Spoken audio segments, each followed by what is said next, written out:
Non mais c'est vrai, il fait plus frais ici, donc peut-être que ça joue un petit peu sur ma corde vocale. Salut à tous, bienvenue dans le Before. Alors comme promis, cette semaine on va parler du statut étudiant-entrepreneur et de Créa Campus. Vous allez venir avec moi, on va aller à la rencontre d'étudiants qui ont monté leur entreprise et d'autres qui ont arrêté. Et tous vont vous expliquer ce que ça leur a apporté, ce statut étudiant-entrepreneur.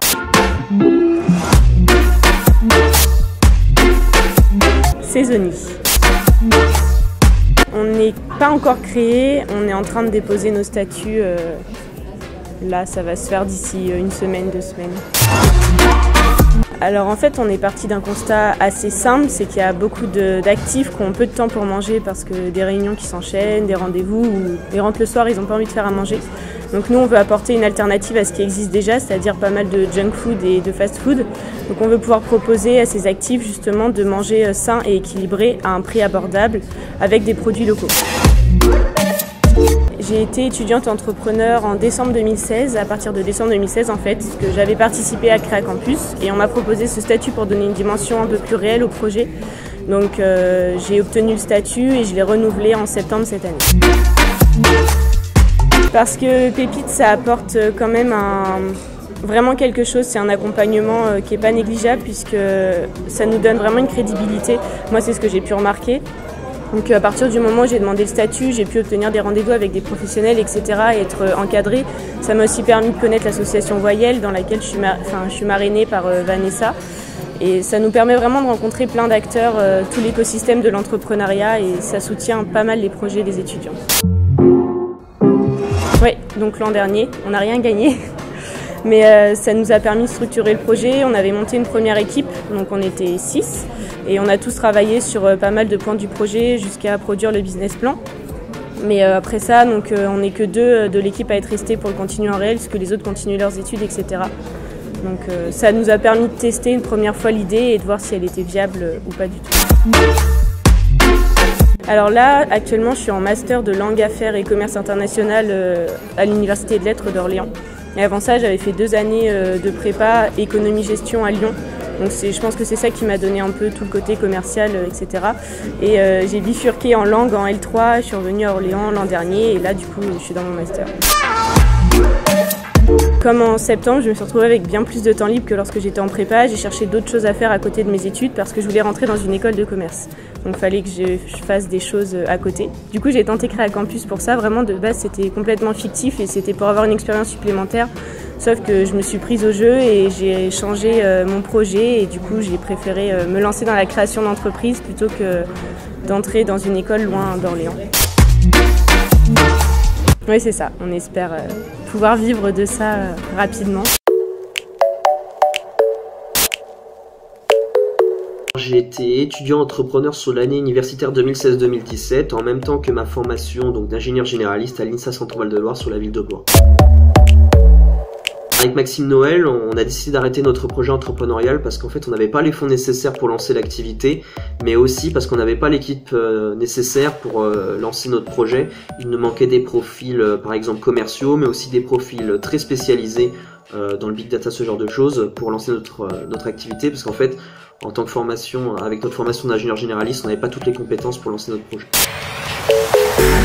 Je suis en recherche d'emploi, j'essaie de trouver un emploi d'ingénieur en relation avec ma formation initiale.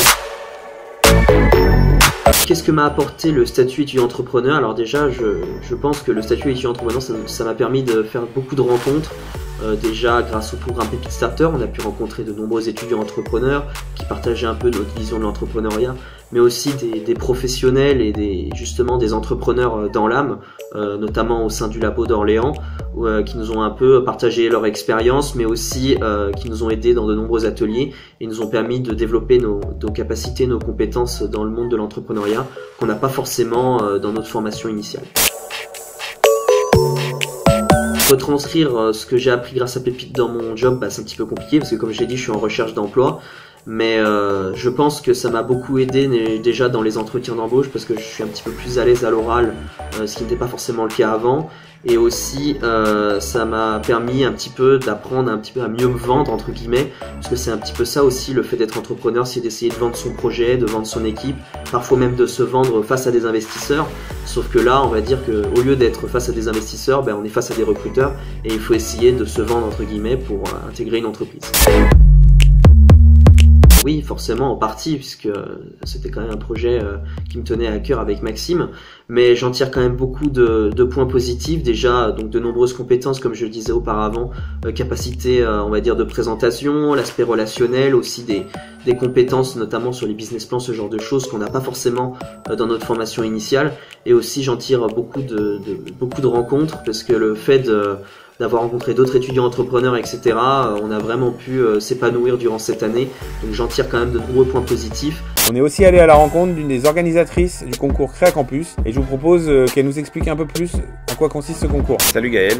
Bonjour Dimitri. Alors aujourd'hui tu vas nous parler de Créa Campus. Ouais, alors Créa Campus c'est un concours de création d'entreprise qui est dédié aux étudiants et c'est du fictif. D'accord. Qu'est-ce que ça apporte aux étudiants de participer à ce concours?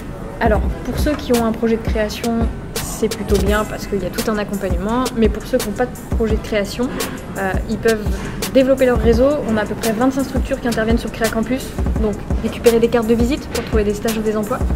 Et deuxième avantage, avoir des compétences complémentaires par rapport à tout ce qu'ils vont apprendre, à valoriser sur le CV pour se démarquer. D'accord. Et apparemment, il y a aussi des prix à gagner à la fin du concours. Donc est-ce que tu peux nous en dire un peu plus? Alors il y a 7 prix thématiques à gagner de 1 500 € chacun. Donc on a différentes thématiques, cosmétosciences, environnement, French Tech, numérique, etc. Et ces 1 500 €, les étudiants en font ce qu'ils veulent. Comme il n'y a aucune obligation de créer, eh bien, soit ils injectent dans une entreprise, soit ils partent en vacances avec ou ils s'achètent une voiture. Et tu fais aussi partie du dispositif Pépite. Est-ce que tu peux nous parler un peu des missions de Pépite? Alors Pépite, c'est un pôle entrepreneuriat qui est dédié aux étudiants. Vous en trouvez un par région, donc si les étudiants vont continuer leurs études ailleurs, eh ben, ils pourront continuer d'être accompagnés.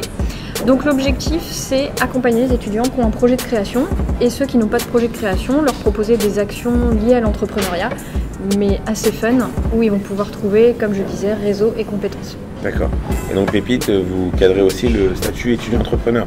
Statut étudiant-entrepreneur, tout à fait. Donc pour ceux qui ont un projet de création, ça leur permet par exemple de remplacer leur stage par leur projet de création à eux, d'accéder à tout un réseau, une communauté, à des espaces de coworking comme le labo, le Polytech Startup Lounge, et puis de bénéficier de différents remboursements de frais pour se rendre à des salons ou des choses comme ça. D'accord. Et je crois que depuis l'année dernière, vous avez aussi lancé le dispositif Starter. Est-ce que tu peux nous en parler un peu plus? Alors Starter, c'est un des outils de Pépite, en plus de Créa Campus et du statut, qui permet à ceux qui sont pressés, qui n'ont pas envie d'attendre, de créer leur boîte en 4 mois. Donc d'avril à juillet, 4 mois, on accélère, soit pour mener la création, soit pour ceux qui sont déjà créés, booster le développement. Eh ben, merci Gaël d'être venu témoigner. Pour tous les étudiants qui veulent créer ou ceux qui sont intéressés par l'entrepreneuriat, n'hésitez pas à contacter Pépite et notamment Gaël. Merci à tous de nous avoir suivis pour ce nouveau Before. Vous pouvez retrouver tous les liens pour suivre les étudiants qu'on a rencontrés dans la description de la vidéo et vous y retrouverez toutes les informations concernant le concours Créa Campus pour pouvoir vous y inscrire. Vous pouvez aussi nous suivre sur tous nos réseaux sociaux et je vous dis à la semaine prochaine pour un nouveau Before.